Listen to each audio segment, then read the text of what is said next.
இது பாய் இல்லடா. ஏய் தப்பு, நீ டெஸ்ட் தப்பு தப்பா நீ எழுதிட்டு வந்துட்டு என்னை சொல்லாத. காமிடா பார்க்கலாம். இது பாயாடா. இந்த பாய் வேறடா. BOY தான் பாய். இந்த பாய் வேற. என்ன எழுத சொன்னாங்க மிஸ்? என்னது அது? இதுவும் பாய் தான் சரியா? ஏன்னா இந்த பாய் வேற, அந்த பாய் வேற. புரியுதா? இதுவும் பாய் தான். எனக்கு தப்பு. பாய் தான்டா. எனக்கு தப்புடா.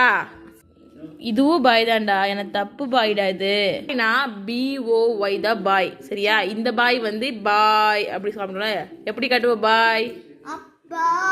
அந்த பாய் அப்புறம் ஹாய்ன்னு சொன்னா மிஸ் ஹாய்ன்னு எழுதிடுவியா? அப்புறம்